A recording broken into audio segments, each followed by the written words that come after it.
Alright, we're out here this morning getting ready to do a dive at a site. It's got some good history, colonial all the way up to 20th century. Air's really chilly this morning. The water's about 75, 76, so it ain't too bad. Good incentive to stay in the water. But yeah, never dove here before, don't know much about it, but found some good sign up here on the bank. That right there is a 1920s, maybe 19 teens sewing machine wheel. That's a good sign. Right here on the old bank, and then right out here in the river, it drops down to about 52 feet deep max. So this is going to be a deep one. Visibility looks to be about 4 inches, might be a little bit more. So we'll see what happens. Just about guaranteed I'm gonna see a giant catfish down there. It's just that kind of place.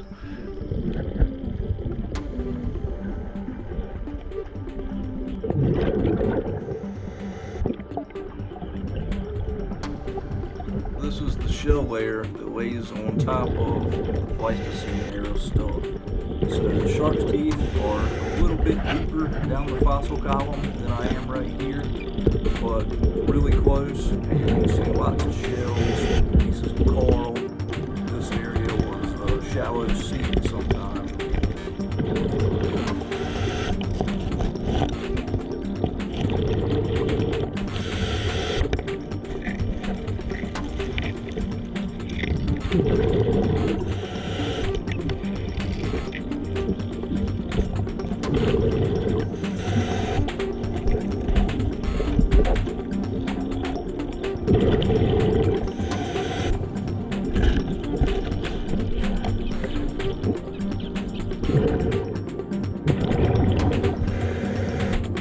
This is a fossilized tooling shell of some sort, which is pretty cool because keep in mind I'm over 100 miles away from the present day ocean shoreline.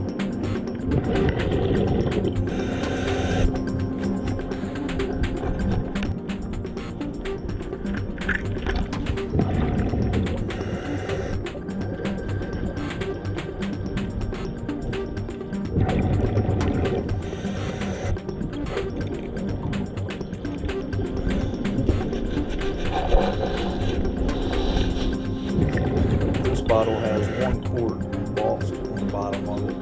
That's a dead giveaway that it's a 1950s bottle. Not what I'm looking for, but getting closer.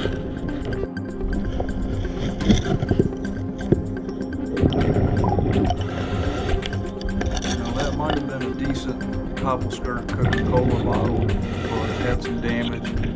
A lot of times if you can see the damage under the water, it'll save you a lot of time. Bottle in your bag. The quicker you get at it, the more efficient you'll be underwater.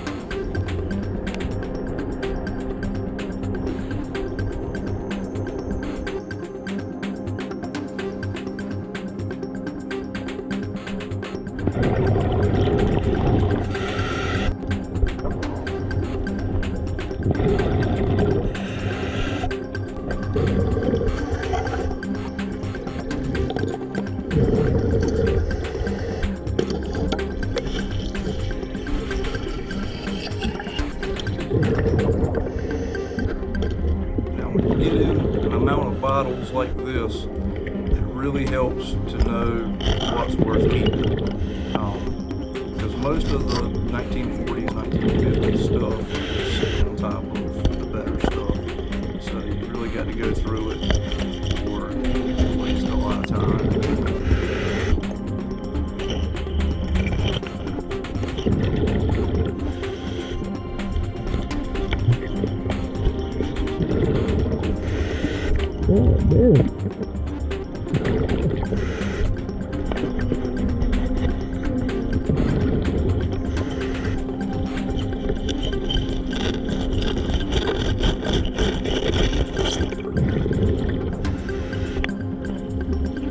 Most of the time that I was down here, it was so cloudy that you can't really see the bottles. So if I can take and run them through my hands real quick and feel them and be able to tell if they're worth keeping, that saves me a lot of time. So over the years I've gotten really good at being able to feel what kind of bottles are from what era.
Bunch of modern beers down there, and a red solo cup, a few deer bones, just all kinds of stuff down there.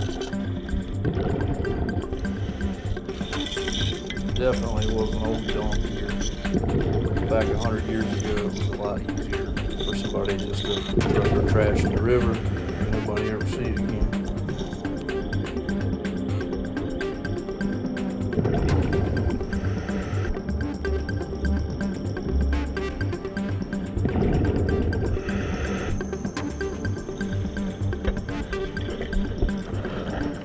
So I set the camera down for a second so I could put all the bottles that I just found in it. And all of a sudden this little clam just spit out. So that was pretty cool. I didn't realize it until I got back and started looking at the film. But pretty cool shot there.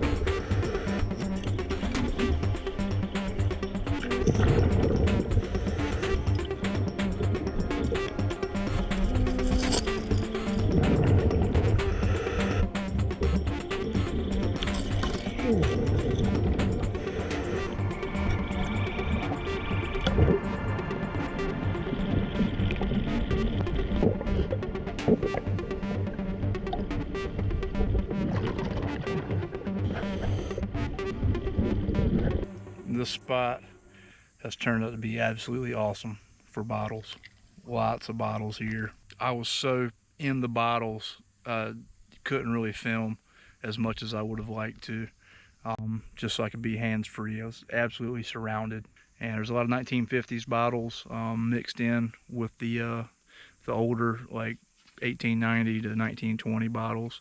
Which the 1890 to 1920, those are the good bottles. Those are the ones we want. Actually, some really good stuff in there. We got stuff from all over the country down here. Check this out. Got all that this morning.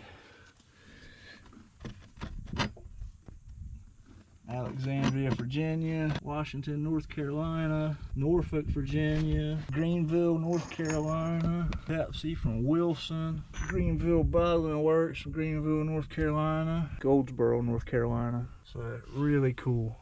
Definitely had a good day, and I'm very happy. Did some diving, but I'm wore out. It's time to go home.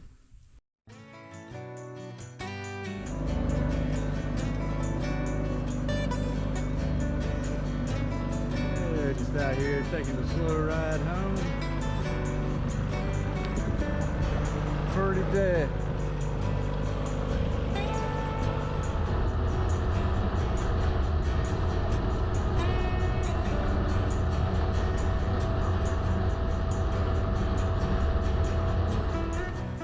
Got some good ones, stuff from all over the country. Looks like all together got 64 bottles. Not a bad day at all.